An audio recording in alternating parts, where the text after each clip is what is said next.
morning and welcome to Breakthrough Walls. My name is Ken Walls and I'm your host. And listen, this is the last day of 2018.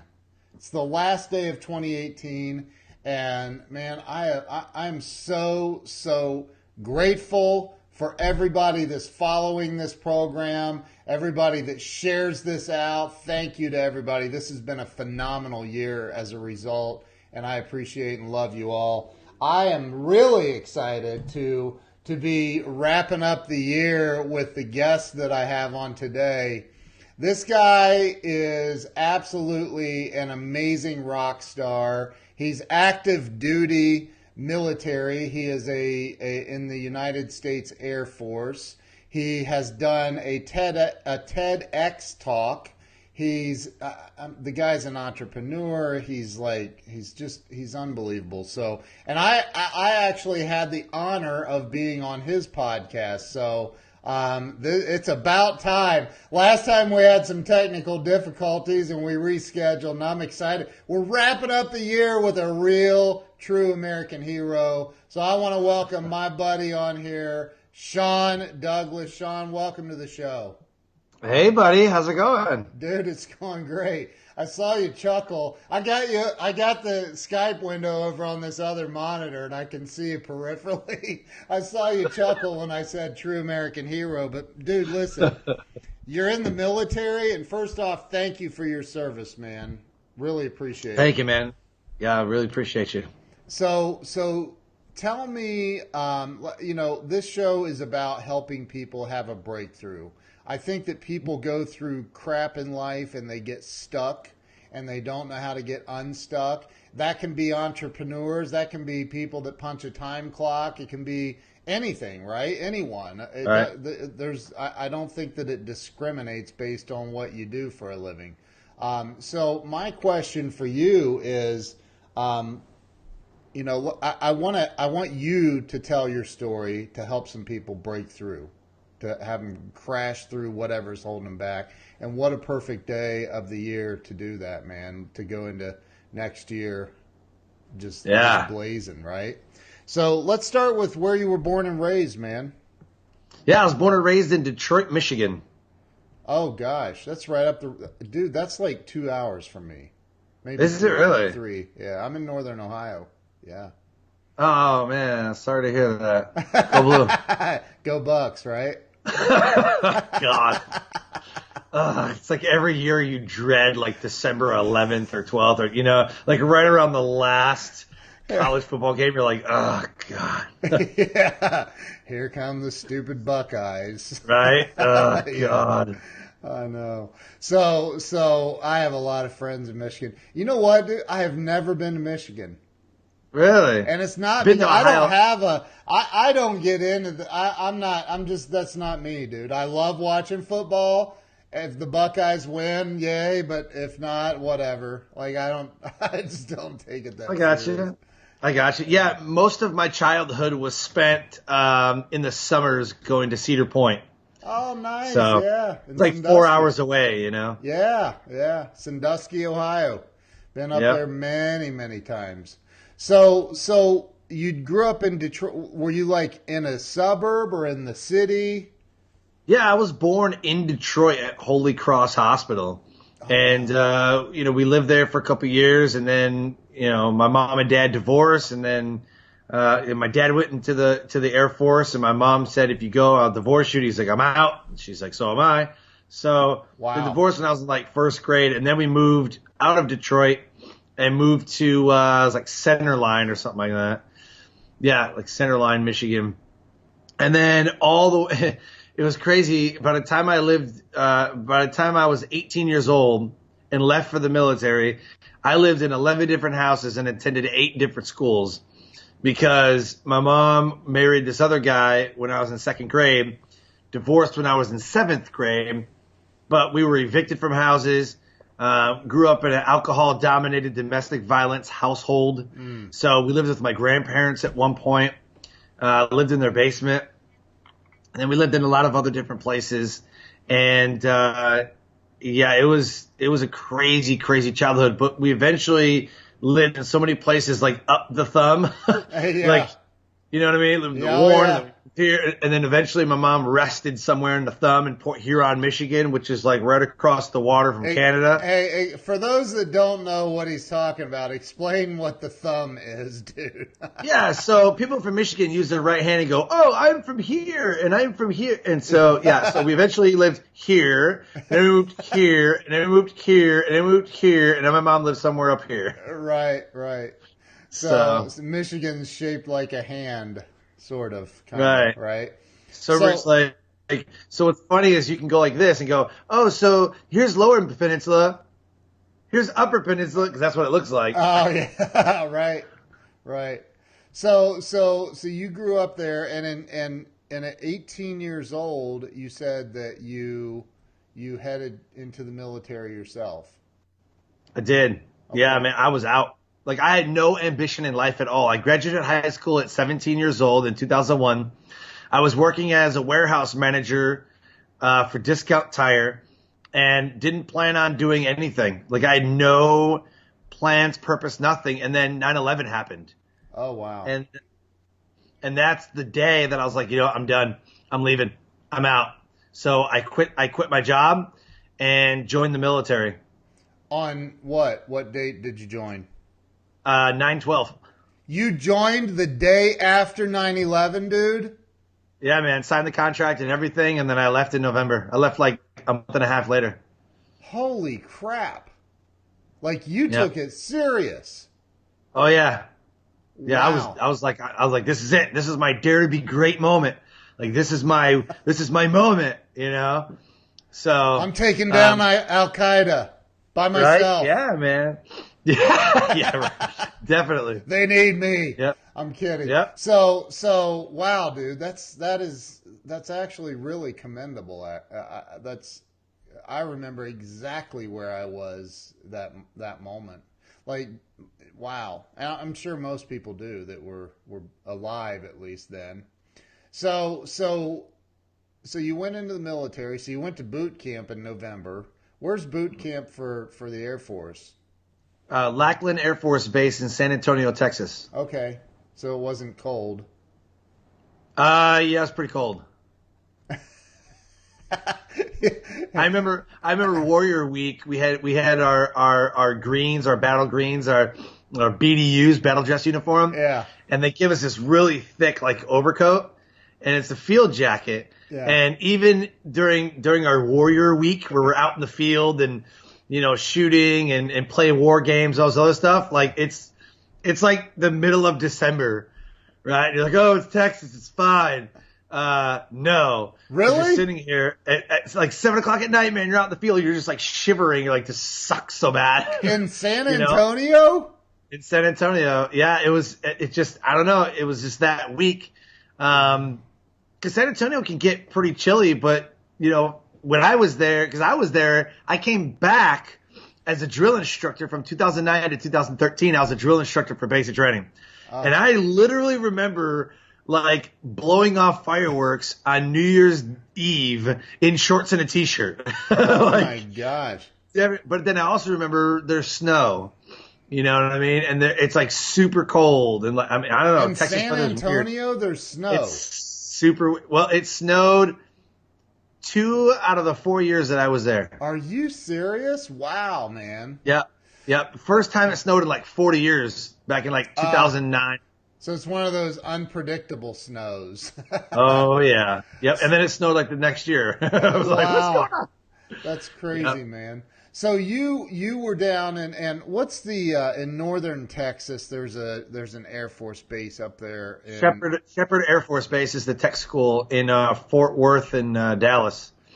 No, it's my uncle was stationed over there. What is the name of that town? It's going to drive me crazy now. There's an Air Force base or something up there. My uncle was in the Air Force for 30 years or something. He was stationed up there, and there's like no trees at all in this little town. and he says, yeah, the Air Force recruiter that recruited me said that we would go down to this wherever, He's like, and I'm telling you, there's a woman behind every tree. Sounds like Wichita Falls. Somewhere up there. I don't know where, but yeah. And he said, I said, really? He's like, yeah, there's no trees in the town at all. And I'm like, I get it. Yeah. Weird. But so you've spent your adult year, because you're still in the military. Yeah, I got a couple years to go. Yeah, November 2021, I will be a civilian. Oh my gosh, man. So that's 20 years. Yes. Yep, I'm done at 20. Man, I can't believe it's almost been 20 years since 9/11. That's insane. Right? Yeah. That's insane, man. It seems like the other day. So Yeah. so you went in and you started your military career. But what all have you done in the military? I mean, Oh, man. have you Okay, traveled? so Have you gotten to travel the world? yeah, so joined in '01 and then went to tech school to be an F-15 crew chief and got to RAF Lakenheath in 2002 and deployed many times. Been TDY, which is basically a temporary duty. Like we'll take a couple aircraft and go somewhere and play some war games or whatever, you know? Yeah. So been all over the place doing that. And then left there in '04, went to Mountain Home, Idaho in 2004, left there in 2006, went to Hill Air Force Base, Utah, and was there from '06 to '09. That was the coolest job. I'd say probably the funnest job. Which was where was that again? At Hill Air Force Base in Utah. Oh, Utah. It's in Layton, Utah. Yeah. Actually, it spans 3 cities. That base spans 3 cities. Wow. It's a very, very big. It's like 30,000 people in that base. Holy but moly. I worked depot, so they would call us to go pick up aircraft that were damaged or shut down or whatever. Wow. We would be the team to go get them, and we would do depot, which basically means like we would rip them apart and piece them back together. Oh my gosh. It's completely stripped down to bare bones, and then we put the whole airplane back together. It was so much fun, and Wow. yeah, I went a lot of places in those 3 or 4 years. I went a lot of places. So left in 2009 to go be a drill instructor. Was a drill instructor for Air Force Basic Training from 2009 to 2013, and then in 2013 I left and got to Seymour Johnson Air Force Base in North Carolina, where I am now. Oh, wow. And that was 2013? 2013. I've been in North Carolina since then. Wow. Well, my nephew was an F-16 pilot, and thankfully he was never shot down. Right. He's since retired, but so at some point you decided to take a step into the entrepreneurial world. Yes. You've been, and I'm assuming you've been all over the world. Yeah. Okay? Have you much. ever jumped out of an airplane? Yes, I have. You've parachuted out of an airplane. Yeah, not in a military aircraft, just like skydiving. Dude, why? But however, in 2004 in Zaragoza, Spain, I got a ride in the back of my aircraft, in the back of an F-15, the one that I crewed. Wow. I got to get a ride, and I passed out at 8.8 Gs. Did you? Yeah, I was the guy. Like on YouTube, you see videos, and I was the guy like, and like all like passed out. Yeah, 8.8 Gs. Yeah, dude, those things pull some G's, that's for sure. I felt like my chest cavity was gonna cave in. Oh my gosh! Did you break the sound? Did they break the sound barrier while you were? I don't know what speed that is or whatever. But we did a full 360 burner run, which made me pass out. So we were going, and he's like, "You ready?" And then I have great video, like on a cassette tape. Oh, dude. So, I don't even think it plays anymore. Yeah. But I got the video camera, and I see the jet just like all the way down, you know, he just kind of like just falls down. And then we go, and then just the camera's like, ugh, and it like hits the windshield or the canopy. Yeah. You know, it hits the canopy, and it's like stuck that way, and the jet's just like rolling, you know. And then you see my arm just go limp, and I'm just laying there, you know. It's like, but we did like a complete full circle, full burner on the side, you know, full burner, you know, and then take off. And I don't know how fast we were going, but yeah, I felt like my chest cavity was in a cave. It was so cool. Like we did rolls. When I took off, or when the pilot took off, you know, the crew on the ground, my buddies were like, dude, I thought you were going to flip over. Because what they do is they do combat takeoffs on your incentive flights. Yeah. So they go real low, and then they go straight up. And he said that he kicked it like this, and then rectified, and then it went straight up. It looked like he was just gonna like go all the way over. Oh He my just kicked it so hard, and then on camera, so the camera's facing behind me, and you can see the ground is just spinning. So he said he candy caned it all the way up. Oh you know, my he beat the crap out of me. I got done. Okay. I got done with that incentive flight, put my bag out. I'm like, it was awesome. And then I tried to get out of the airplane, but like I was stuck. And so I just kind of rolled onto the ramp. There's like a ramp that sits right there. Yeah. And I just kind of rolled out of the ramp, and I was like, oh no. Oh, I pissed myself. Oh God. But it wasn't. It was just I sweat so bad in that suit. Oh, yeah. Because the G suit is from your stomach down to your legs, and it constricts. Yeah. And it pumps as the G force hits, so it pumps blood to your head so you don't pass out. Right. And he was doing so many G's that it pumped all the time, and I was just sweating. I was like, oh, I pissed myself. Oh my God. And so as I took the suit off, I'm like, oh wait, no, I'm just sweaty. No, I'm okay. I'm okay, guys. You know, because everybody was laughing. The pilots were like, oh my God, that's a first. You know? Oh my God. But I didn't throw up. I did not throw up, which was like, that was an accomplishment. Dude, that makes me want to throw up just hearing the story. Like that I've been in some G situations in aircraft, but not like that, man. No way. All the adrenaline's flowing, and you're like having a good time and whatever, and then you sleep so good. Yeah. Like I slept like 12 hours. I slept so good. Wow, that had to be intense. That was in Spain. Zaragoza, Spain. Wow, man, that's awesome. So you ended up back in you ended up in North Carolina. Yep. You're at the what base down there? Seymour Johnson Air Force Base. Okay.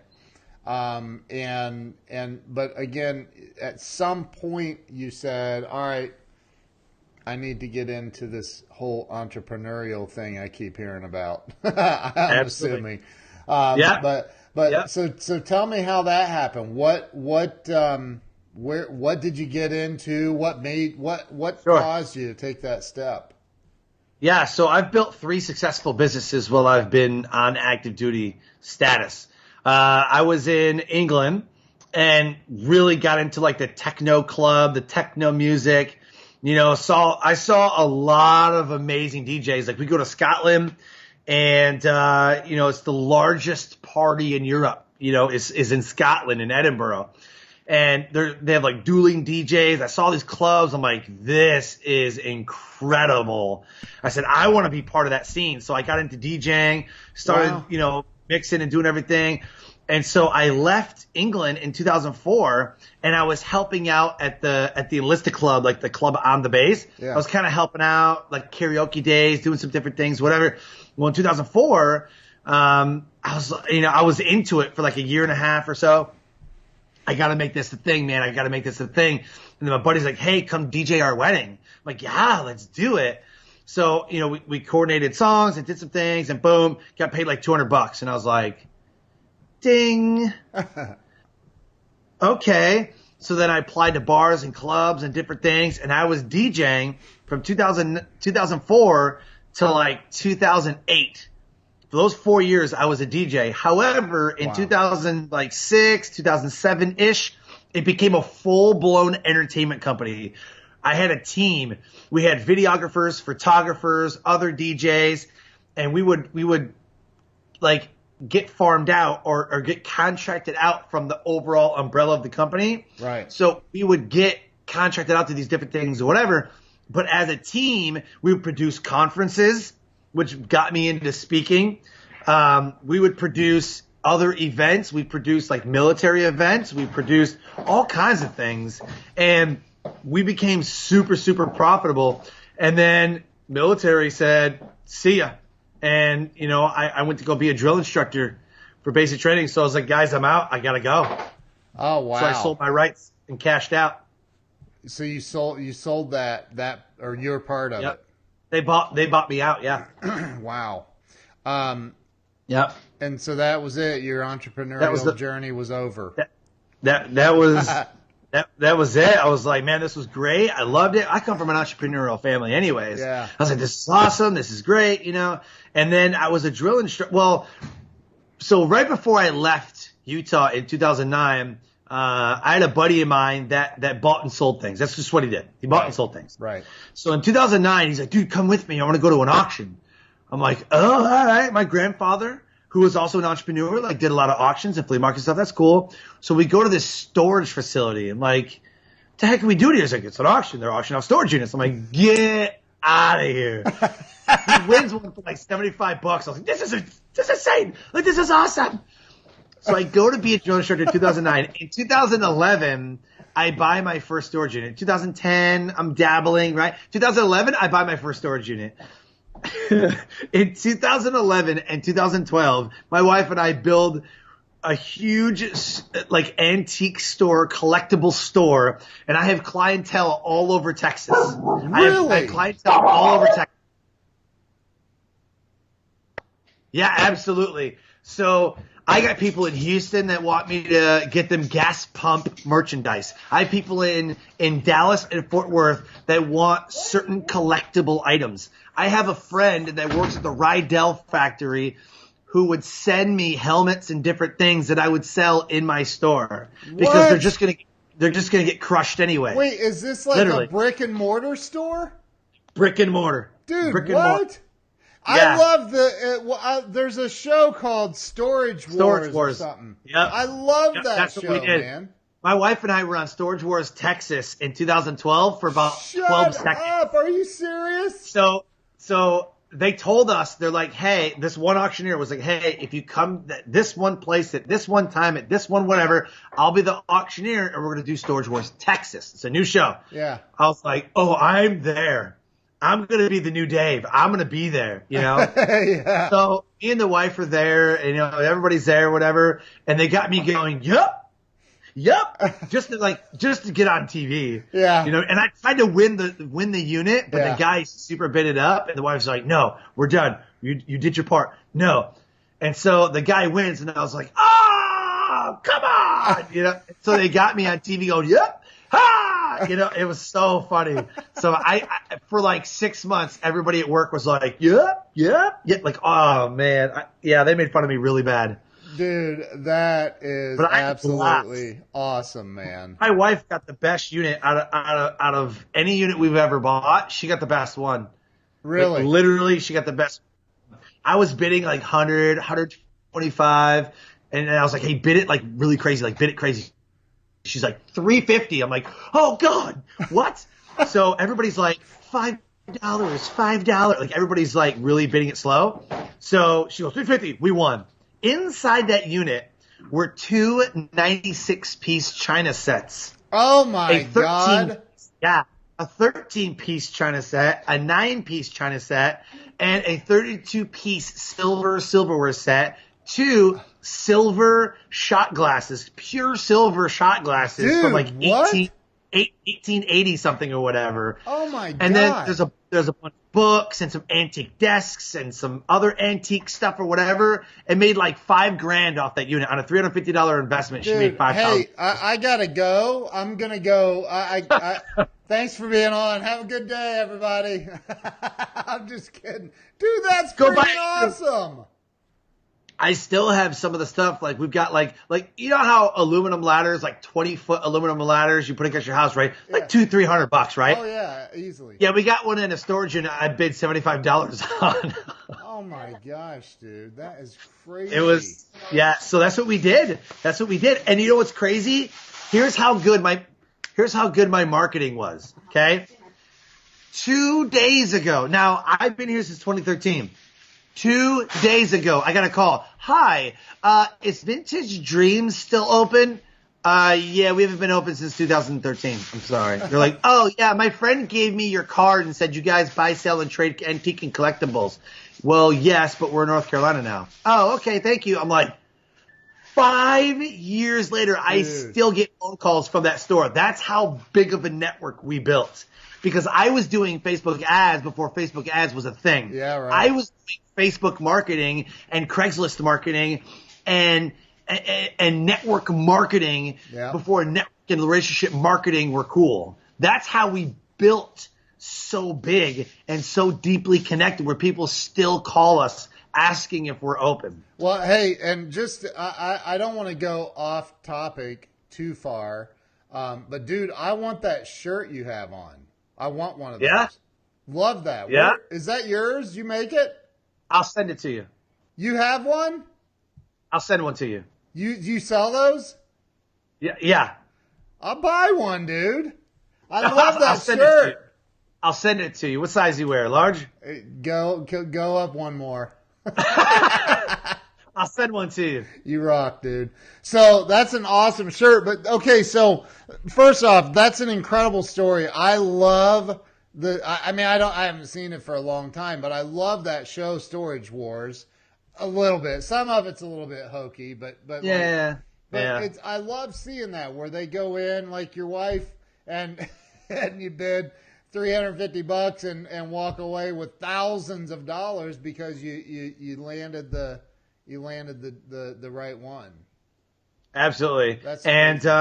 I used to watch American Pickers. Yep. And then watch Storage Wars, and that's what we did. So I ended up putting things out like, hey, I'm a picker. This is what we do. So we would go to people's houses, like, yep, I'll take that. Yep, I'll take that. We'd go to auction houses. We go to flea markets, garage sales, and just flip them. We would have so whatever didn't sell in the store, we would sell at a garage sale on like a Saturday. We would have $600 garage sales. Jeez. Whatever didn't sell in our store, we would do a garage sales. So we started doing garage sales, having $400 or $500 weekends, to having a store where we were doing $1,000 weekends and whatever during the week. And then we'd have $600 garage sales on the weekends. Yeah. And so we had, money coming in, and it was great. And I learned a lot about American history, learned a lot about what things are worth and how to price things and whatever. And then in 2013, they were like, hey, you're leaving. I was like, oh, crap. So someone bought our store. Like, literally, they're like, leave the store just as it is. I'm going to buy you out. Oh, my gosh. I'm going to buy you out. And where was it? Where were you living then? In Utah? In San Antonio. San Antonio. You were in San Antonio. Hold it. You were in San Antonio, and that's where you did the storage unit stuff. Storage unit. Yep. And had the antique-ish store. Yep. I'm sure you had more than antiques in there. Yeah, it was antique and collectibles. Hey, somebody just said post the link where we can buy that T-shirt. Dude, let's sell some T-shirts. That's a nice shirt. I love that. What? Absolutely. We need to sell some shirts, bro. Come on. Let's sell some shirts. Everybody on here needs to go buy a shirt from him right now. Or after the show. So we'll post it. You can throw will you promise to put the link in after the show? Yeah. I'll find that guy and I'll post the link. Awesome. So dude, so you are like this. You're the consummate entrepreneur. Like that. You are like, look it up in the dictionary. Your picture's probably in there.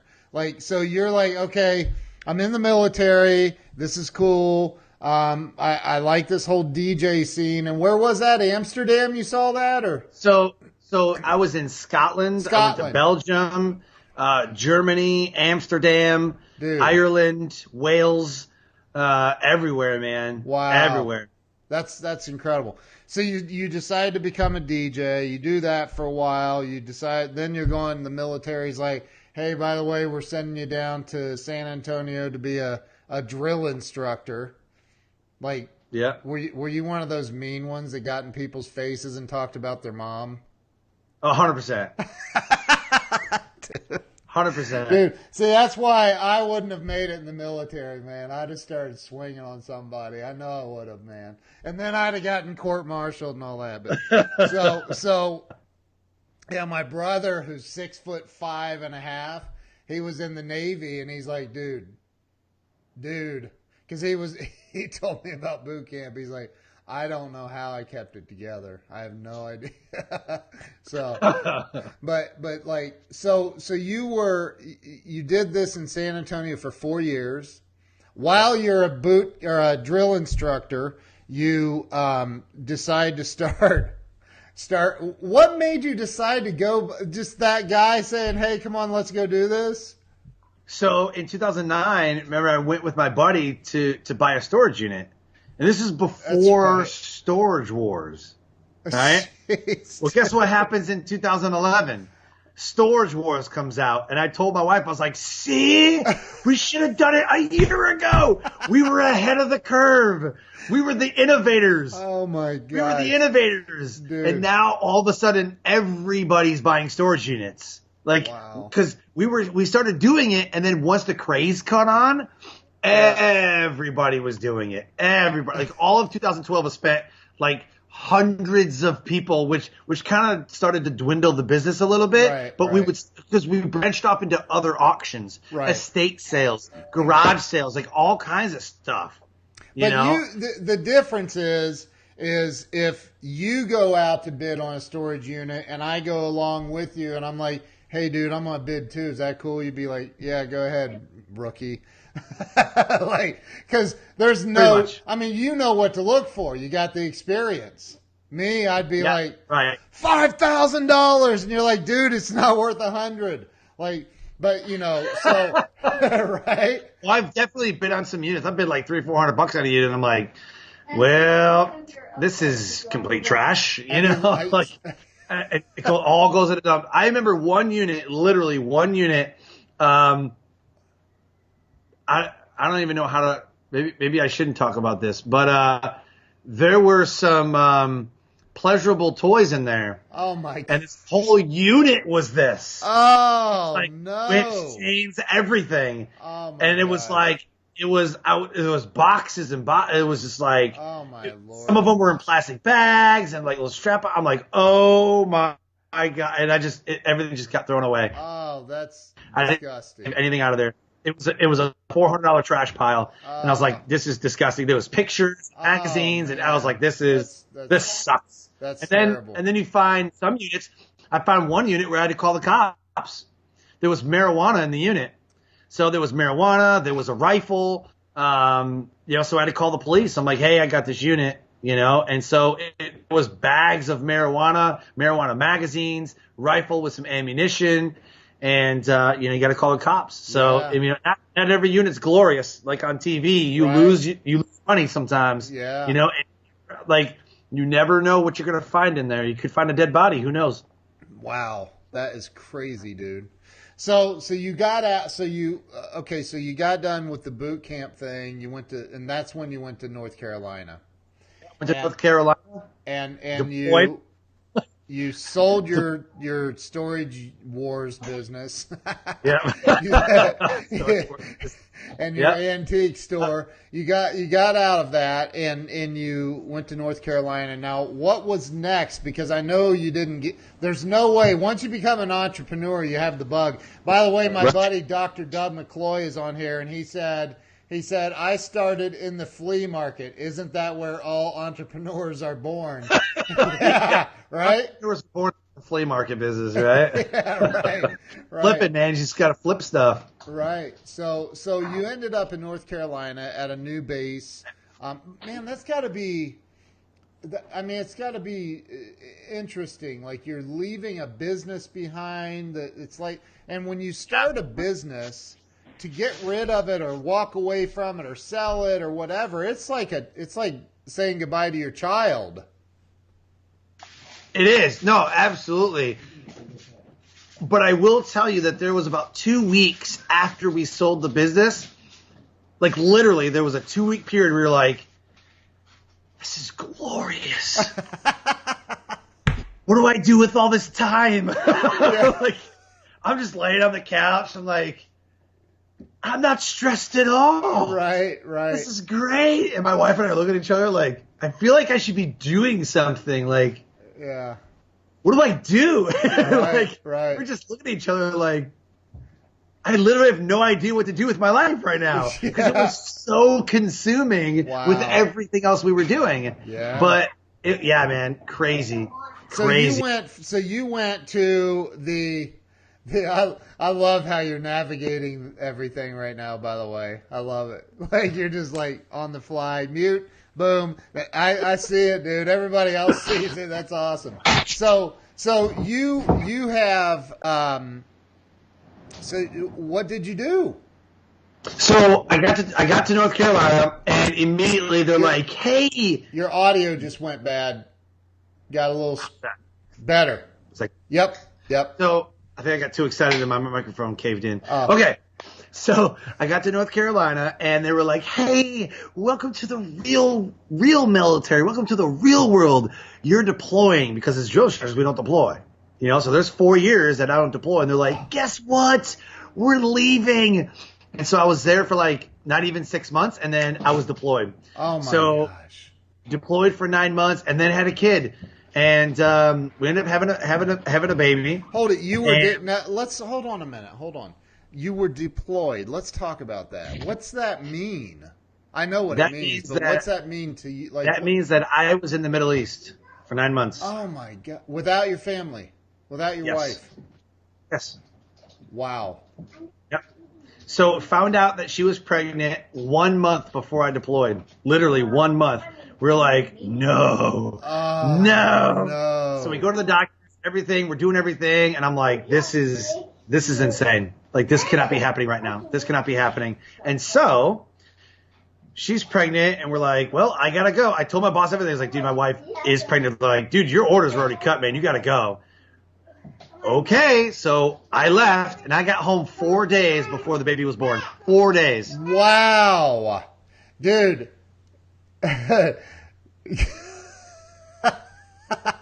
I could read that. I could read your lips there, by the way. So wait. I got little kids running around like, I know. Dude, I've got dogs. I got wife and kids. My little girl's up in her room. She had a sleepover with one of her friends tonight or last night. But so nice. I want to talk about this. So you 1 month before you left, you knew you were getting deployed, but before you left, you got your wife pregnant. And what a great way to make sure. Pregnant. Let's just be clear. She got herself pregnant, you know. What a great way to ensure that you don't get a Dear Sean letter while you're deployed. It's like, she's carrying my baby. Ain't nobody else. Oh, God almighty. That's funny. Come on, man. You know you thought about that. Like, yeah. I was like, well, at least I got someone to come home to. No waiting for the letter. She's pregnant. That's funny. But yeah, man, I got back, and it was like, oh, we're getting extended. It was like, oh God. Oh God. My wife's like, I will kill you and your boss if you are not home. Like, I will murder your face. And so we got on the plane, and I was like, so the date, we were like, here's the date, and I was like, okay, I'm coming home, and then the day was coming like in 2 days, and they're like, okay, now we're getting on a plane. I'm like, oh my gosh. So I got home, and then 4 days later, the baby was born. It was like, wow, man. That was crazy. It was crazy. So had a kid, 2014, had a kid. And then I was asked in 2014, they said, hey, you have a lot of things that you're doing. You were a drill instructor. And then, they're making you a suicide awareness trainer in the military just because you were an instructor. So we have this resilience program on base. Would absolutely love to have you as a instructor for this program. Was like, yeah, let's do it. Like, hell yeah, I want to teach. Like, let's do this. So in 2014, I became a master resilience trainer for the Air Force, teaching mental, physical, social, and spiritual resilience skills. So they taught us all kinds of skills and everything based on the University of Pennsylvania program, the resilience program. The military took it, blued it, militarized it, whatever, and that's what we teach. So I've been doing that since 2014, been a resilience trainer and suicide awareness trainer for the Air Force since 2014. Wow. So in 2015, I was like, this is amazing. I love teaching. I love training. It's like, this is like, I have to do this all the time. So I spent the better part of 2015 researching, reading books, and I was like, ooh, what's TED Talks? Like, I don't understand what that is. Like, what's that? I've never heard of that before.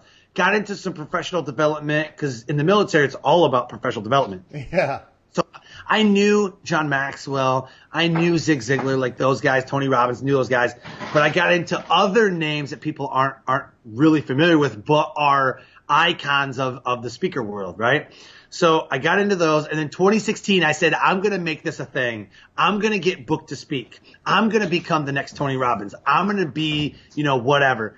And so I had, I think, like 4 speaking engagements in all of 2016. I think I made like $100. Oh, wow. Give me like $100. I spoke for free a lot. Yeah. But I had a lot of practice from speaking from 2009 to 2013. I taught 5,000 hours between those 4 years. I taught like 5,000 hours of instruction. Wow. And then with all of the instruction leading up to this, I got like almost 10,000 hours, of just teaching like classes. Wow. And so I signed on with a professional seminar company called Elevate USA in 2017, and I was their leadership instructor, suicide awareness instructor, and change management instructor. And so I signed on with them in 2017, got a TED Talk in 2017, made thousands of dollars in 2017, and was booked I think like 15 times in 2017. Wow. This year I got booked 21 times. Wow. You're my 60th show, like podcast, Facebook Live show. You're my 60th show. Wow. And I think I've netted like 27,000 or whatever after expenses, like all that other stuff. Yeah. You know what I mean? So, it's been really, really great. And I started my radio show, Life Transformation Radio, in 2017. I had Frank Shankowitz, the founder of the Make-A-Wish Foundation, on my show. Wow. UFC announcer Bruce Buffer. Yeah. Author and speaker Greg Reed. I've had big names, but then I've had like names that nobody knows. But they're making really, really great, impression in the world. So, Wow. it's snowballed, since 2016, since I took action.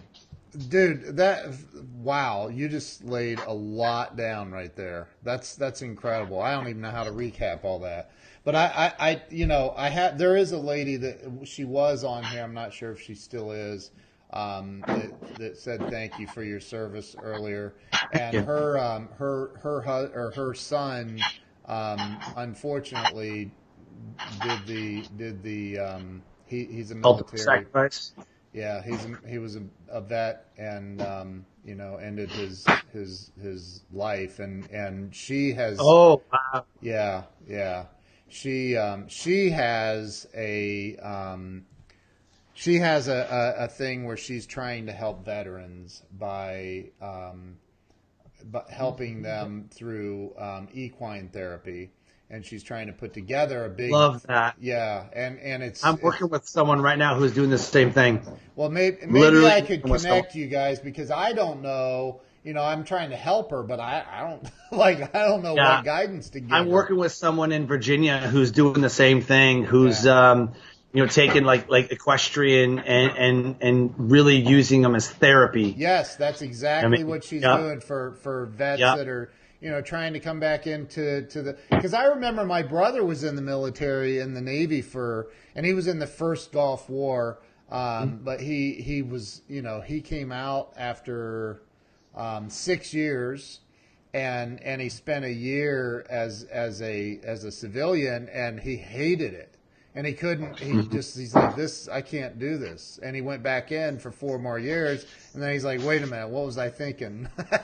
Okay, I'll go back. And so he went back to, he left the Navy after 10 years total. But, getting back into the civilian life, after being a veteran is not easy, and especially Right. if you've if you've had some issues, or whatever. So I'd love to connect you and her and have you That'd guys be great. chat. You might be able to help her or give her some guidance or something. Yeah, that'd be super great. Yeah. To her point, there was a moment in 2008 where I actually put a gun in my mouth and said that I was done. Wow, man. So Yeah. I do a lot of work with, they're called Out of Darkness walks, Yeah. and it's with the American Foundation for Suicide Prevention. And I help out with those in this area, putting on Out of Darkness walks to bring awareness to suicide, because September is the Suicide Awareness Month. Yeah. And there's all this like 22 a day, 22 veterans kill themselves every day. I think it's down to like 19 now. I think the number's like 19. Yeah. But if you add first responders into that, Yeah. it's more like 35 a day. Yeah. Between first responders and military, it's like 35 a day kill themselves. Well, and then there's probably a lot of because I'm a recovered alcoholic, and we used to talk So am I. about. Are you? Yeah, that's what made me try to take my life, because I couldn't stop drinking and I was losing everything. I was losing my wife and kids. We were divorcing. The military was kicking me out because I showed up to work drunk. Wow. Yeah, it was bad. I did not know that about you, man. Yeah.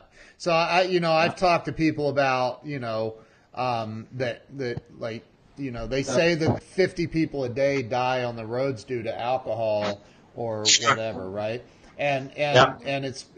the thing is there's a lot of people that die, including military veterans, that they don't call it suicide, but they drank themselves to death, or they OD'd with a needle to death, or whatever, and those just go down as drug overdoses or whatever.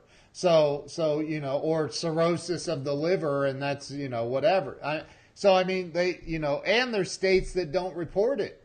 So it's actually a much higher number, and it's tragic, and it's senseless, and it's absolutely not necessary. Because I've been where you're talking about. I got sober in 2002, but prior to that, man, like, there were many times that I was like, dude, what's the point? What's the point of this? So, I love what you're doing. Let me ask you this, and I can't even believe we're already at 48 minutes, dude. That's insane. So let me ask you this. Throughout your journey, I mean, so now you've done a TED Talk. You've done all these other talks. You've done incredible. Your show is absolutely amazing, your radio show. Throughout all of your journey, you've met a lot of people, and I'm sure you've met a lot of people, military or not, that are stuck in life, or they were stuck. What is it that you think keeps people stuck? What are a couple of the biggest things you think keeps people stuck? Themselves. Right? They're like, you hold you back. Nobody else holds you back. It's not money. It's not time. It's not resources. It's not nothing. It's a lack of resourcefulness, and it's a lack of resilience. Resilience is a learned skill. It's a learned behavior. So when someone says, man, I feel so stuck, well, then do something about it. You have the power to change your situation. Only you. Nobody else does. Nobody can make you do anything. You have the power to say, this is not how my story ends. I'm living proof. I sat on the floor with a bottle of Jack Daniels in one hand and a gun in the other in 2008. Wow. You have the power to say, this is not how my story ends. You have the power to turn the page and write a new chapter. Only you. It's a lack of resourcefulness and a lack of resilience that hold people back. They hold themselves back. Nobody else. Not a situation, not nothing. So I don't care what race, gender, situation, whatever, like, it doesn't matter. You hold you back. You let things hold you back. And you think that there's no other way. And there is a way. There's a system and a strategy for everything. There is no secret to success. If you ever see a thing that says, I have the secret to success, don't buy from them because they're a snake oil salesman. There's a system and a strategy. Yep. For everything. I've learned this for 17 years in the military. There is a system and there is a strategy. There is no other way. So find a system, find a strategy. Somebody has done it before you. Yep. And just do it. So just do it. I love it, man. I love it. That's almost cliche, but it's so true, man. It's so Right. true. So you either make it happen no matter what, or you make excuses on why it didn't happen. And that's why I've been so successful. 2% crazy, 2% crazy. Yep. Yep. Yep. You take risks and you do things that other people are like, wow, that's so dumb. You're like, that's why I'm doing it. Right. Because I just want to see how dumb I can get. Oh, look, it worked out. Yep. Everybody's like, oh, really? Storage units? You're buying somebody else's trash? Yeah, I just found $5,000, in this, my wife just made $5,000 in this storage unit. There's $1,000 in a Bible. Yeah, I'm going to do that. $1,000 cash? $1,000 cash in a Bible. Yeah. Oh my Found $1,000 gosh. cash in a Bible.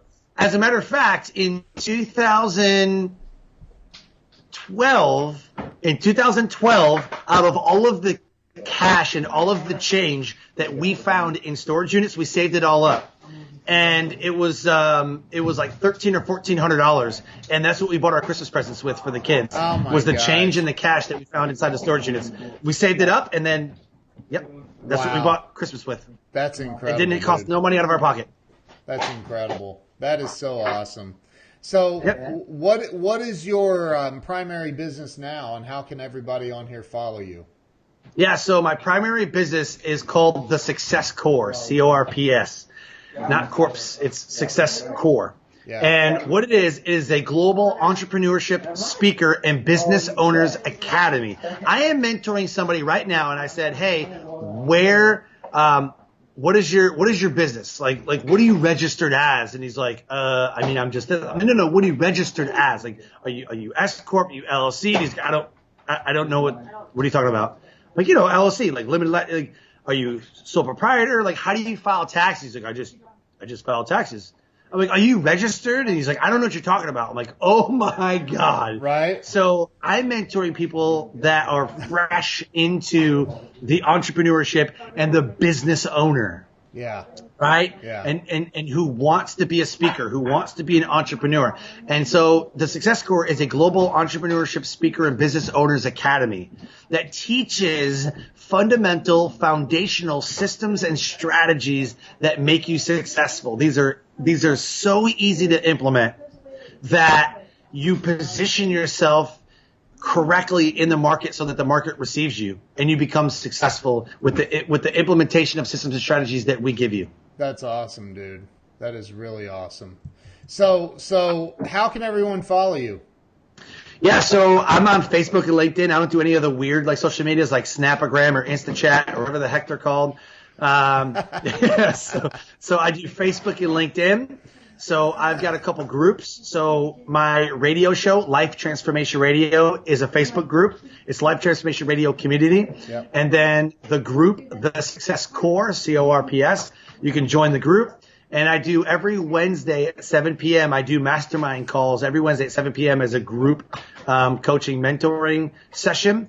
And then you can go to the website, thisuccesscore.com, and you can see my TEDx talk. You see all my speaker videos. If you want to book me to speak, if you want me to be your mentor, whatever, it's all there. So I'd love to connect with you on Facebook or LinkedIn. Let's have a chat. Dude, I love that. Don't forget to post the link to buy that shirt. I will. Right after we hang up, Awesome. I'm going to get the link. So I ask everybody this question. This is my final question for you. I Yep. ask every single guest this same question. As an entrepreneur my entire adult life, and I'm 50 years old, I got a few years on me. But as an entrepreneur my entire adult life, and a recovered alcoholic with 16 and a half years sober, I have made a few mistakes along the way. What are you laughing about? I'm laughing at you. Why? You're like, I made some mistakes. I was like, no kidding. I made a few. And You made a so few. So, my question for you is this. If somebody called you and said, dude, my electric's getting shut off tomorrow. My car was repossessed last week. I can't figure out what to do. I can't even feed my kids and my wife, and everything is falling to pieces here, and I'm falling apart. What in God's name do I do? What's the first piece? Now remember, you and I know that it all starts and ends right there, right? We know that.